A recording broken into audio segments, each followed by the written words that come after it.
Why should your church or ministry consider outsourcing some digital communications? Find out now because it's time.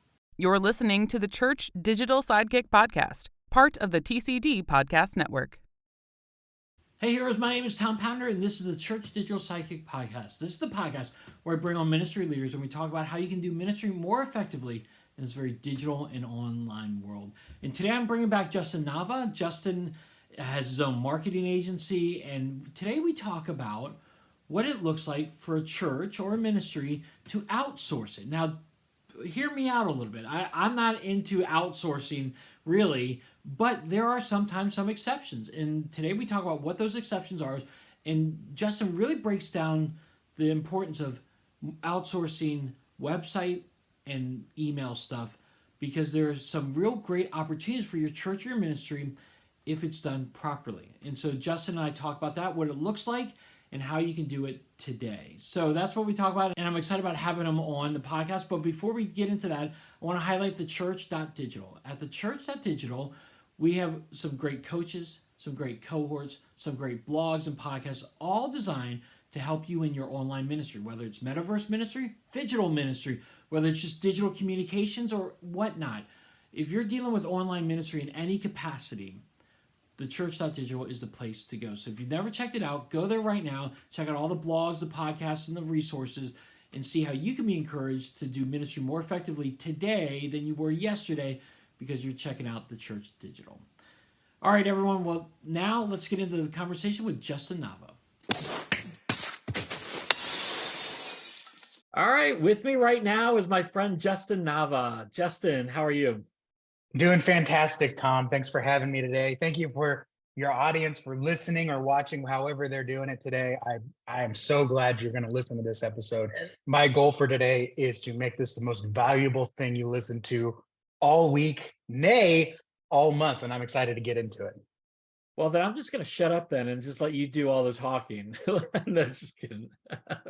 But hey, Justin, it's great having you on the podcast. You always bring some great insights, and I'm excited about our topic that we're going to talk about today. But before we do that, just let's reintroduce you. I mean, you've been on my podcast numerous times, but just in case somebody's listening for the very first time, who are you and what do you do? If you're listening to this for the very first time, first of all, kudos to you. You could not have picked a better podcast to listen to. I love how Tom approaches ministry in a very practical way. Tom, I think churches could make a larger impact on their community and for the kingdom if more people just knew they existed. The community needs to know not only that a church exists. I mean, you ask 100 people the definition of a church, you're going to get 173 different answers.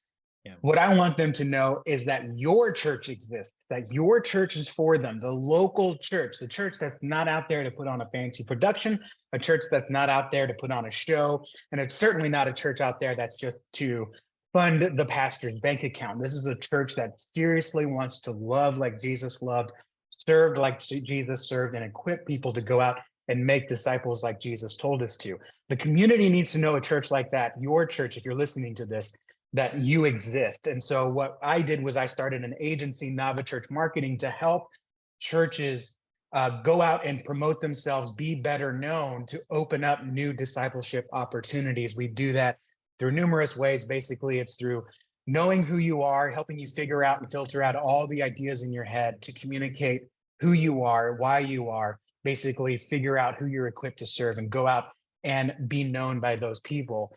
Through websites, SEO, advertising, public relations, going out and being on podcasts and getting interviews, and everything that goes along with it, because I believe it's our moral obligation to make sure that everyone in the community knows about your local church like they know about the local Walmart. They know when it is open, they know where it is, and they know what to expect when they go.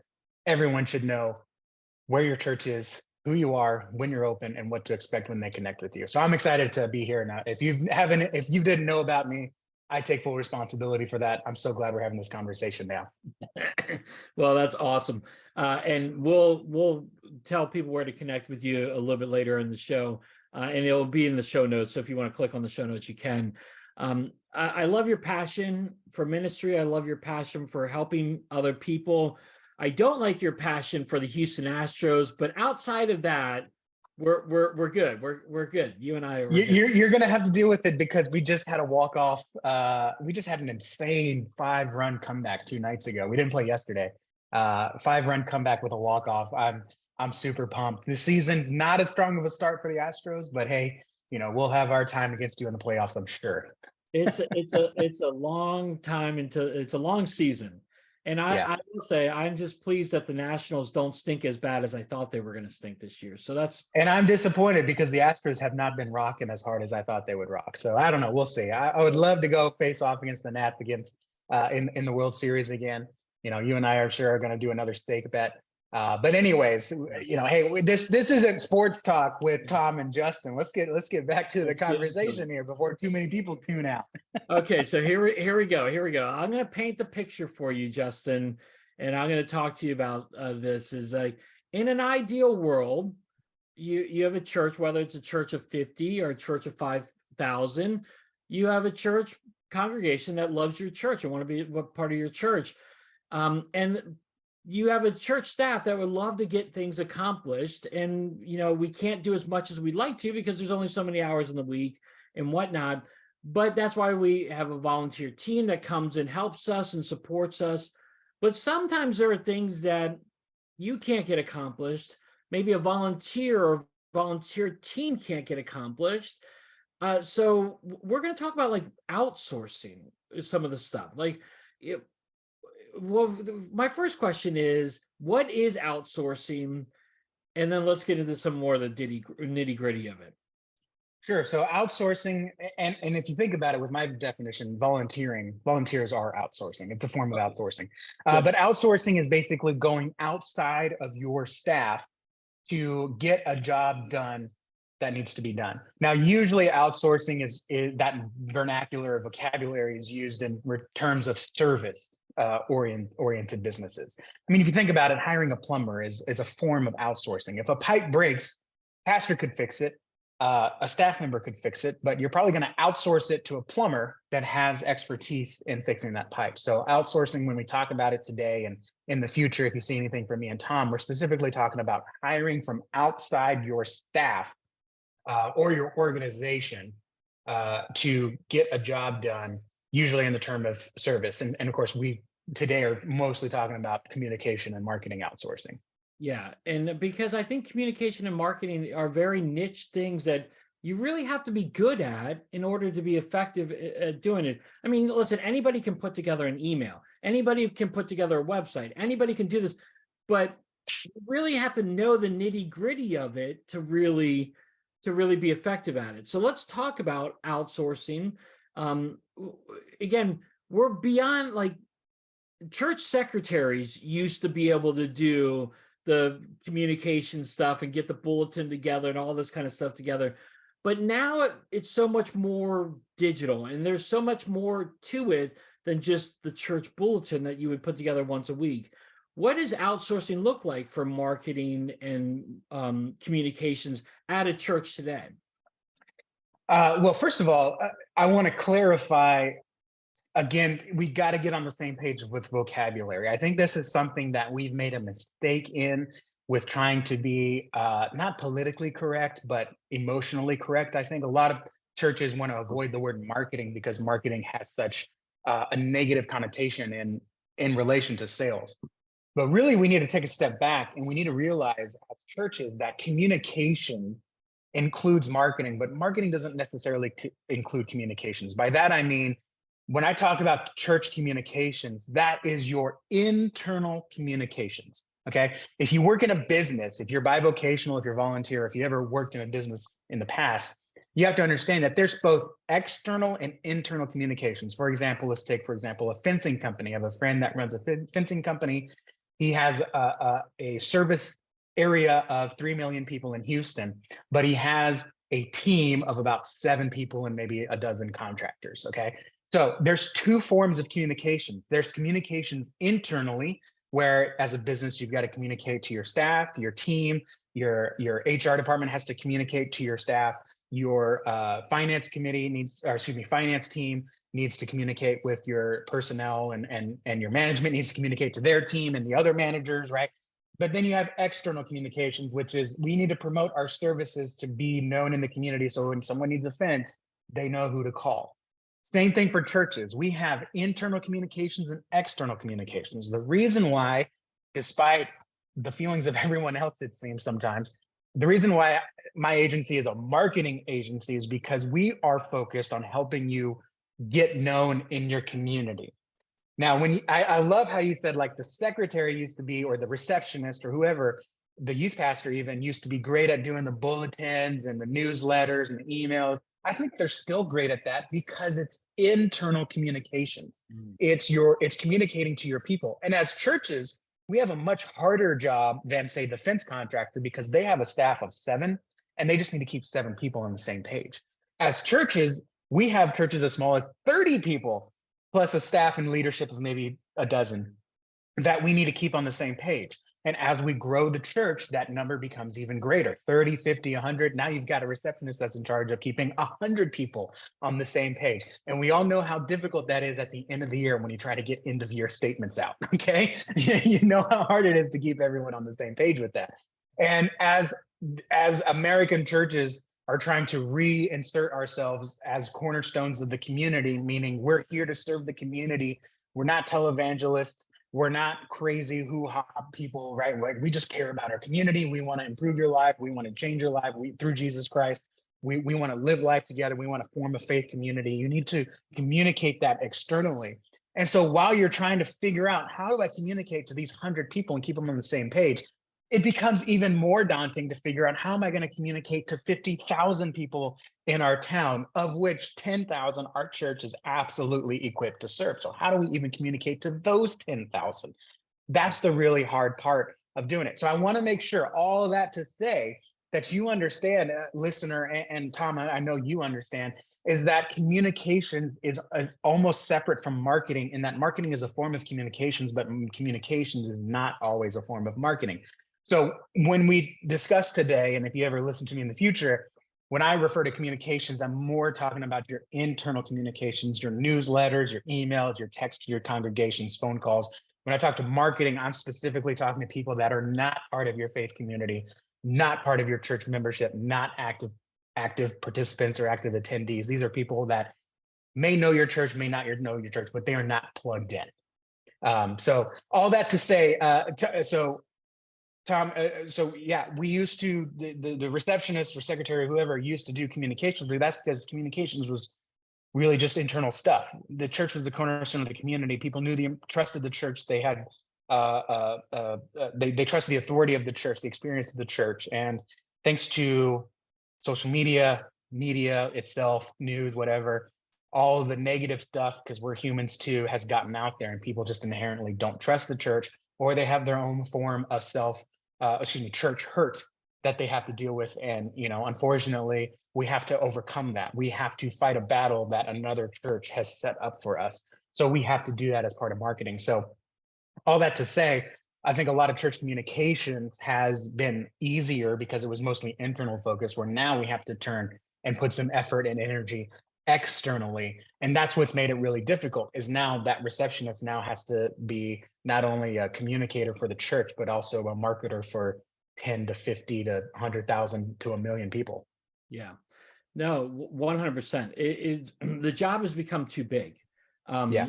in many ways. And unfortunately, I think church staffs have decreased since COVID, which puts more pressure on more people or on fewer people to do more of the work.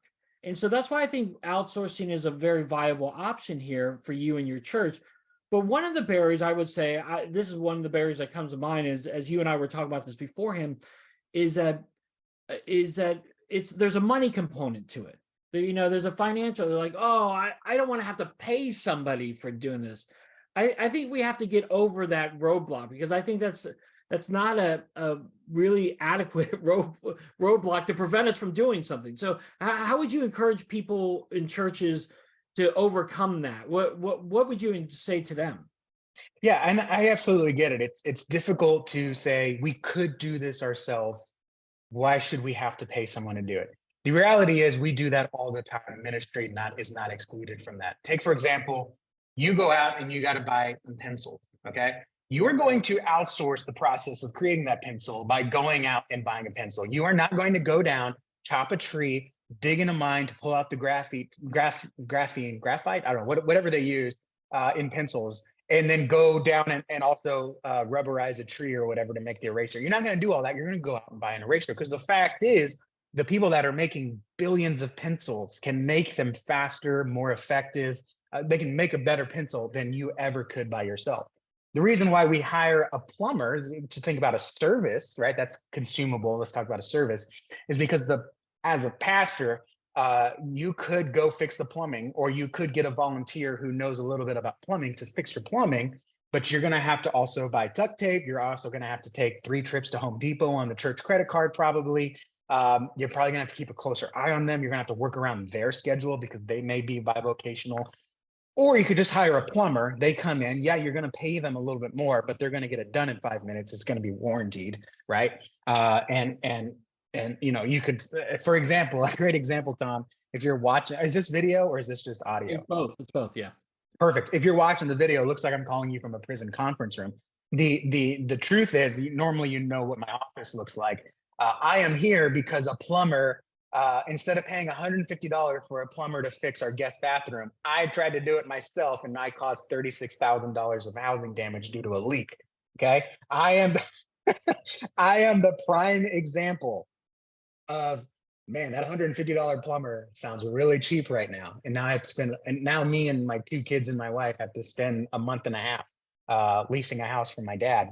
So it's really simple, right? Like, is this worth the time, energy, and effort, or can we go ahead and just get it done quickly? Now, a plumber is easy, right? The problem is, I think we have a mindset of anyone can create a website. We see the Squarespace commercials during the Super Bowl, every Super Bowl for the last decade.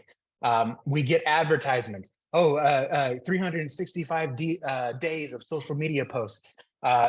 Swipe this social media ad and see your church grow. Like, I get that. Those are sexy. Those are attractive. They're like, hey, I could do this myself, and it's only going to take 5 minutes. You and I both know it's not going to take 5 minutes, right? Same thing. If I watch a YouTube video, it's 4.5 minutes of how to fix your toilet flapper. It's going to take me 3 trips to Lowe's. It's going to take me an hour and a half to find the right monkey wrench that I know is in my garage somewhere. And then my wife's going to come up to me in the next morning. Hey, why is the ceiling in the kitchen brown? Right. So all that to say, you're already outsourcing something.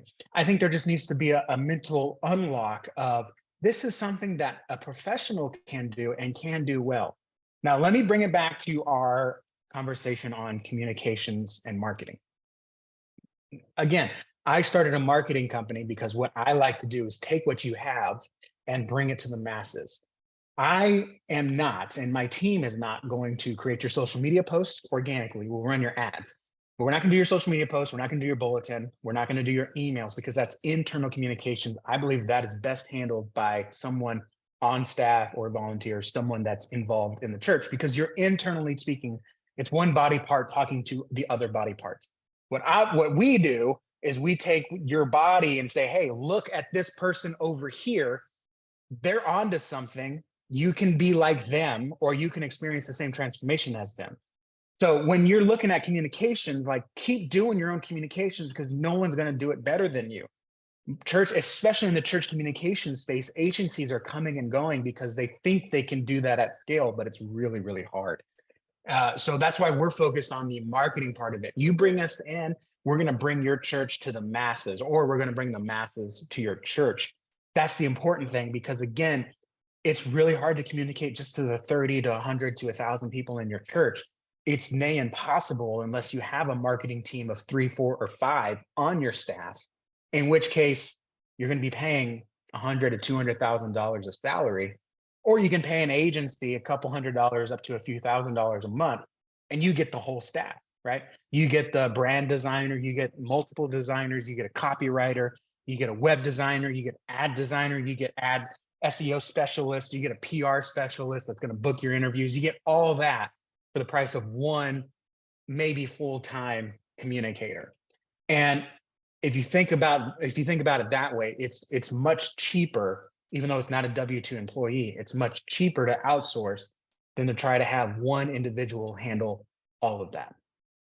Yeah, you just said a lot. So let's break some of this I stuff. can't help myself, Tom. I'm sorry. No, it's good.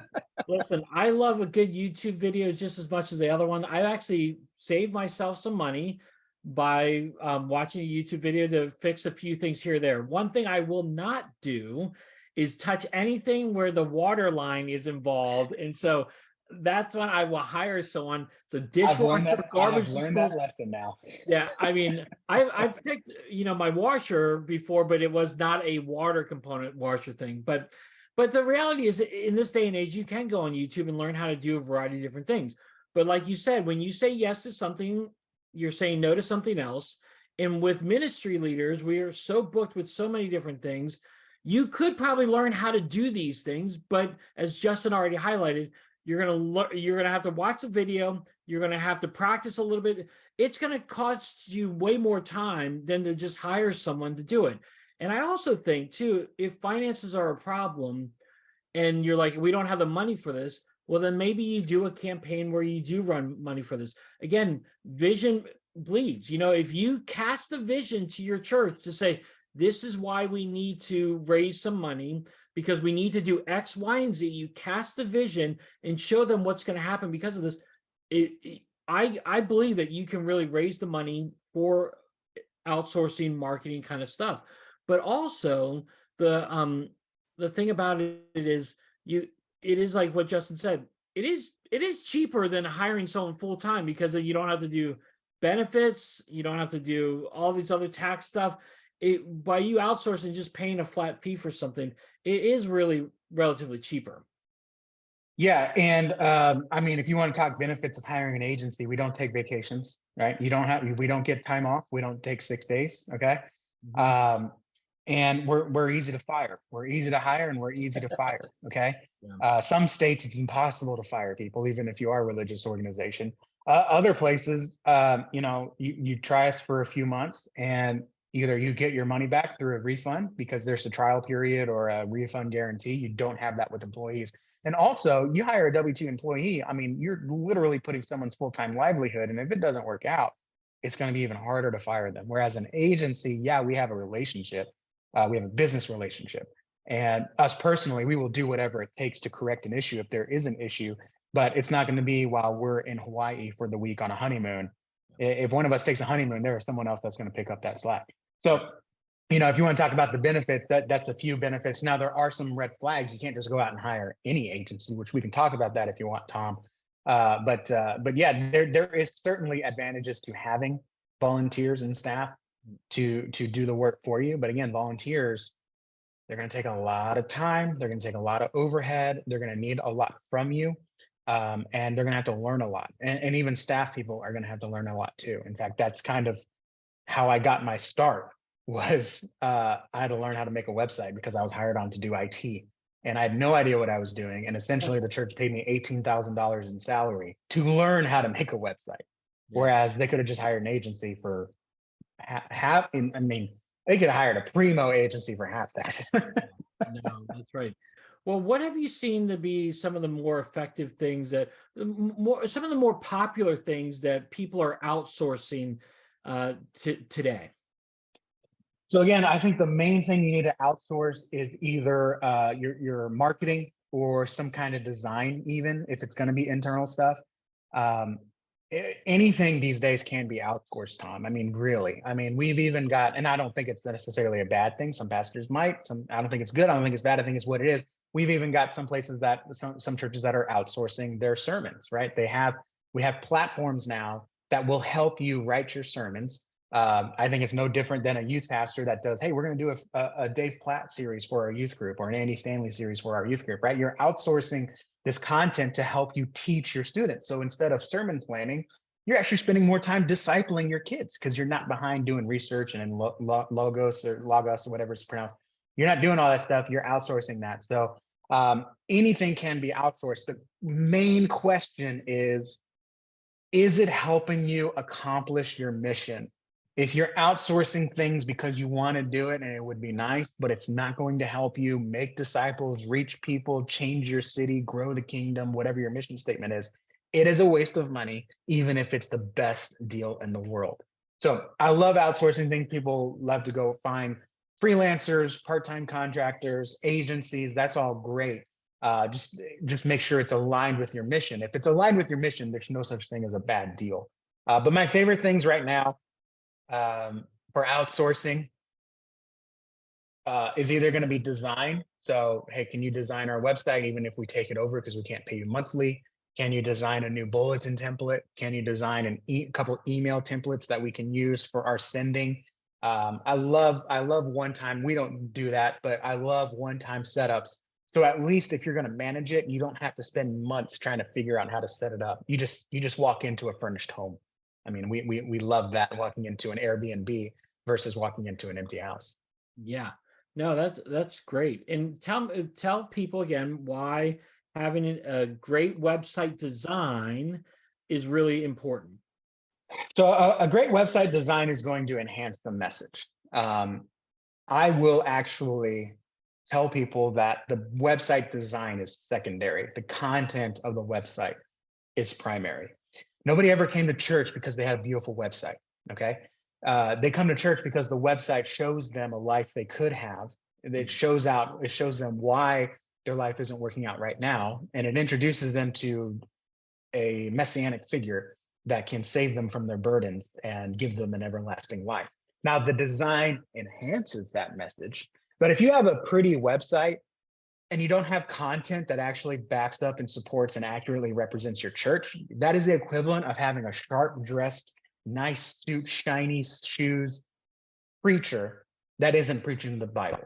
All right, he's going up there and he's doing a motivational versus a guy who, I remember one time at a family dinner, my family went to my cousin's church. They're like, I can't believe the preacher got up and was wearing in shorts and sandals. But man, that guy could preach. I mean, he was convicting, you know? So, I mean, like even like a not dressed up preacher that's preaching the Bible and that God is moving through can change lives. So a website design is important, but it's not nearly as important as the content, the messaging of the site. The design just enhances that content. Again, when people come to your church from the website, they'll either say, I saw people that looked like me, which are pictures, not design, or they'll say, you know what, I really liked how this church does things, which is not communicated through design. It's communicated through what you write on the site. And the design just makes sure that people pay attention. It's worth paying attention to. Well, I agree. I agree with what you said. The content is so important. The design is helpful. And I think the design is really important too, because a lot of people are looking at their websites on phones. And so if you don't have a very mobile friendly website design, it's going to confuse people more than it is going to direct them to the right content within your website, correct? Yeah, and if you try to make a mobile website look pretty, you're going to work against yourself, okay? You know, what mobile design is a totally different thing. It's a little bit separate of a topic. I mean, if you're going to outsource it, they need to be able to do a mobile design. But it's one of those things where if you try to dress it up too much, you're either going to slow it down or you're going to make it so packed full of fancy doodads and design and stuff, it's not going to be usable, right? I think we've all been to grandmother's house where she's got so many knickknacks you can't walk around. It feels like you're walking around an antique shop. And you can't actually play at grandma's house, which is what you want to do. But you got to be careful where you play. You can't go play over here, and you have more restrictions than freedom. So yeah, definitely. And again, the message has to be there. A great example of a site I just audited yesterday. Beautiful design site, beautifully designed. I was like, guys, this is great. But no one's coming to your church from your website, and no one's visiting your website because you are saying nothing. You say Sundays at 10:30, fill out a connect form. That's the first thing I see when I come to your website. So these guys don't need to outsource a designer. They need to outsource a content writer or a copywriter that can get the message of the church and transform it in a way that's going to communicate the right message to the right people in the right way. Because no one's walking around saying, oh man, I wish I could fill out a connect form right now, right? No one's walking around the city saying that. Very few people are walking around saying, I wish I could find a church that met on Sunday mornings at 10:30. No, what they're saying is, I wish someone could tell me what's wrong with my life because I'm about to walk away from it all, right? That's a thing that we need to communicate with our websites. And believe it or not, our websites are not there to promote the church. Our website is there to promote Jesus, the vehicle of which is the church. Yeah. And again, it's the content that you put in there, and having someone there to kind of really be a different set of eyes and different set of ears to help that is really, really effective and really helpful. Okay, let's Yeah, and talk. getting that third party feedback is invaluable. You get a volunteer come in, they're going to bring in their own history, their own hangups, or they're just going to reinforce your bad ideas. Yeah, And that's why church is constantly finding new platforms and new designs, because they think the design is the problem. It's not the design, it's the message. And messaging is a very hard thing to learn. And it's a very easy thing to mess up. And so that's why, again, the design is often blamed when it's not the problem at all. right. 100%. Okay, well, let's talk about email a little bit, because about what you guys do and encourage, and how you can encourage with email marketing to people. What would you say about that? So email is still great. Again, people always say, well, we don't check our emails. Okay, then log off your email on your phone right now, please. Right? No, they're not going to do that. I need my email on my phone, right? If you've got an issue with your paycheck, right? HR ain't going to make a social media post to you. They're going to send you an email. Okay, so email is still relevant. I worked in a college IT support desk at the end of the 2010s, mid 2010s, I guess. And let me tell you, college kids, Gen Z, still using their email. Okay. So email is still relevant. People still check the email. They're just not, they may not be checking your email because it's not valuable. It's not relative to them. It's not doing anything but asking them for more to do something that they don't really care about doing. So I love email. Now, remember, we're a marketing agency, so we can do some consulting on your internal stuff, but for your internal emails, I'll just say, keep it simple. Don't use a MailChimp design. Don't use an active campaign design. Don't use any of those fancy designs. Make it a personal email. Okay. Make it from the pastor, make it from the receptionist, make it from whoever, but just say, hey, church, I want to share this story with you. Hey, church, I want to let you know about this event coming up, and make it super relative to the person. As a dude, I don't need to be getting information about the Women of Faith conference. You should be emailing my wife about that. As a parent, as a grandchild, as a grandparent with no children in the area, I should not be getting kids information, inviting my kids, saying you're super excited for my kids to come to VBS. I don't have kids. My kids are 40 and they've moved away, right? I might have grandkids, but you ain't talking about my kids. So make them super relevant. It's going to take some time on the front end to set up. But once you do that, you're going to notice more people are checking your emails because they realize it's something important for them. And make it super base. If I open a church email and it looks like a MailChimp template, it's going to look like a marketing email. I'm going to treat it like a marketing email. Disregard, right? And then I'm just going to stop checking emails altogether, right? You're building a habit. So make the emails personal, text only, make it from the pastor, okay? And I personally, some people hate this, but hey, if you have permission to write something on behalf of the pastor, sign it on behalf of the pastor. That's fine, right? I think we've all had moments where there were letters that were sent out that the pastor said, hey, I need a letter that says this. And then this receptionist or whoever wrote it, pastor signed it. Make sure the pastor okays it, make sure the pastor, understands like the language or whatever, but it's okay for these emails to go out from the pastor, even though they're not literally written by the pastor. The pastor has more important things to do. Okay, believe it or not, that happens in almost everything. Okay, the person you follow on social media is not actually talking to you in the DMs; it's their assistant. Anyways, all that to say, email is still very valuable as long as you make it valuable. If you treat it like, oh, I got to do another email, I got to write this up and send it out. No, you didn't care about it, and no one else is going to care about it either. Now, let me tell you my favorite. Can I tell you my favorite use for email? Yeah. That's going to be Read Purpose Driven Church by Rick Warren. It's the best church marketing book that was ever written, and it's not a church marketing book. I got that from Dan Kennedy, but it's absolutely true. He talks about the levels of involvement, and there's entire levels of involvement outside of your church. That's the people that have engaged in your church, your community, or the people that you're called to serve.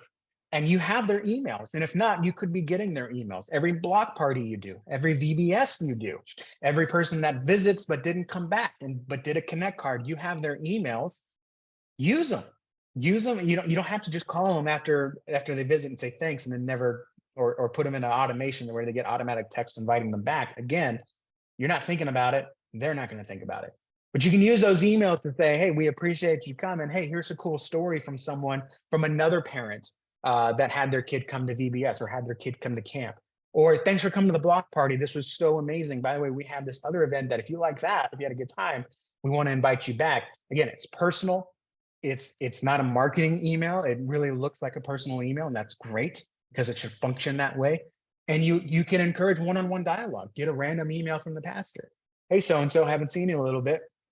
Can I pray for you and your family? Is there any help that we can serve you with, right? If we're going to say we're a church that loves people and wants to serve people, stop sending messages, constant messages that are saying, can you help us? No, send messages like, how can we help you, right? We say something, but then we don't treat our marketing that way. I firmly believe marketing for churches should be a discipleship tool or at least open up discipleship opportunities. So let's treat them that way. If you sat down and you're going to write an email to someone, how can we use this as a discipleship tool, or how can we use it as a discipleship opportunity? You can do that with people outside of your church that come to events and you get their emails, or you can do it with people in your church. How can we disciple someone today on a Wednesday afternoon through this email, and not just ask them for more free labor? Yeah. No, dude, this is great. A few things. Are you saying that when I DM you on Twitter, it's not you I'm talking to, it's some robot? Or No, some, I've got a VA in Venezuela that no, I'm just kidding. No, I'm not big enough to not answer my own DMs, but yeah, same. But then but no, you get me on the DMs. I love it when Tom DMs me, or anyone really. yeah. Well, the other thing is, I thought it was a very interesting point you made about the MailChimp template, because I think there's been a shift in how we do emails in church world, and it feels like, I'm looking at my own church, when we send emails, they look like newsletters, not emails anymore, but they come through email. And so it's Yeah. like, I think we've got the mindset of, we've got to promote emails, make them look flashy, splashy design, everything, and then people will read them. But that's not the point of what you're saying at all. It's the content, kind of like what you're saying about. Yeah. Again, no one's walking around saying, man, I wish I could read a newsletter right now. Okay. No one is thinking about your church as much as you do, pastor, church leader, volunteer. And you are interrupting their day. So you've got to make it worth interrupting their day for. There are several newsletter lists that I'm on, and I get an email promoting their slippers. No thanks. But if I get an email that says message from our founder, I'm going to read that, right? Because what is it? Are they shutting down? Are they taking a stance on something? Are they commenting on something? Did something happen? And he's like, someone did something bad. And so now I'm interested. And if I get an email asking for money from my alma mater, disregard. But if it says, hey, here's the football schedule, like, that matters to me, right? So I'm gonna look at the football schedule and see when I can get my free alumni gift, So when you write an email, again, you have to ask, why should they care? And really, I like to take it from assume they don't care, okay? Because quite honestly, unless people are coming to your church every day, they probably don't care about your church every day. They may care about Jesus every day, but not so much the church building. So another thing is, I'm not a fan of newsletters that try to pack everything in there. One newsletter, one topic, one call to action. That's it. I know you've got 10 things happening this summer. Send one email that's talking about one of those things, and use it as a discipleship opportunity. Again, if you're going to promote VBS, tell a story about what happened with a student last year and where that student is today. Tell a story about why you chose this VBS curriculum. What's the theme and what does it mean for us? Don't just say VBS Monday through Thursday in July, sign up here. Like, what's in it for me? Why should I care? What is VBS? I mean, maybe I know what it is, but I had a bad experience, or I'm working that day. Why should I take off work to go volunteer at VBS? You have to really just assume that people don't care. And if you throw too much at them, you're going to make it really easy to not care and not do anything. But if you just focus on one thing at a time, it's going to be real easy for me to think about that. And if you only ask me to do one thing, a yes or no choice is easier than which do you choose? And then let's go figure out yes or no there. Like, that's way too much choice. Man, this has been awesome. I mean, I did not predict how this conversation was going to go. We kind of went away from agency work, but yeah, but this has been enlightening, because again, I'm a big fan of this. Digital communications and online communications is vital for the next forefront of the church. We need to be really good in this area. And if we want to be reaching our community, we've got to be doing this. And if we don't have anybody who can help us internally. The outsourcing can be a great thing, and hire someone like Justin Nava and his team. Again, it may seem like a big deal, but it's going to benefit your church, benefit your community on the long run so much more than spending a few bucks a month to get this kind of insight. This insight is really important. He just gave some great golden nuggets here that I think are really important, again, for the church to get into that next century and beyond as digital communications change. I mean, again, it wasn't 20 years ago. Well, actually, no, we had email for over 30 years now or so. But again, it's still like technology is changing so much that to be on the front end of this and knowing what's happening, how we can best communicate to our people in our community is so important. And we need a team like Justin and his team kind of around us to really help us. And there is nothing wrong either with outsourcing education. I think a lot of pastors know the importance of continuing education. We're reading books every week. We're going to workshops. We're going to local trainings, or we're networking with other pastors to learn what's working with them. Maybe we're going to a conference once or twice a year. There's nothing wrong with equipping and outsourcing education for whoever's doing your digital stuff. Get them on a platform like Church Marketing University. Hire a consultant like myself that will come in and look at everything and say, okay, here's your roadmap. Here's what you need to do next. I think that's very important, because just because someone says they can do something doesn't mean they can do it well for your church. And again, websites are a prime example. So many people come to us and say, hey, we want you to do our website. We quote them. We're on the more expensive side. I'm not going to hide that. So they say, we'll go with a local person because they know our town.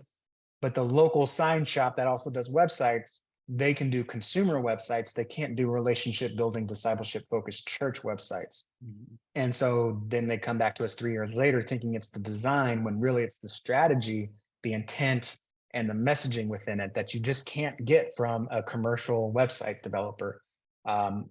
I think it's possible with Squarespace, but again, you're going to have to know how to navigate all that. So even investing in an outsourced consulting or coaching program, or just pay for an hour. In fact, I had a call this morning with someone that she couldn't afford us to do it, but she could afford us to take a couple hours to walk her through some of the high priority and help figure out her messaging. And then she can go out and put that into her website, book more. She's a ministry, she's not a church. So she can book more interviews, get more people looking at her books, get more people listening to her podcast. So I think that's very, very important to also consider. You don't have to go all in. Just get some education, outsource that, so that at least your in-sourced volunteers are well equipped. Because I think we all know, I think we've all hired that IT volunteer that brings with him the 20-year-old technology that he's been using because that's what he knows at his business, but it's not going to work for your church, right? So I think that's very important. Even if you can't outsource the job, outsource some of the education. So again, you don't have to pay someone $18,000 to learn how to build your website well. You can get it for pennies on that. Yeah, that's right. Well, Justin, this has been awesome.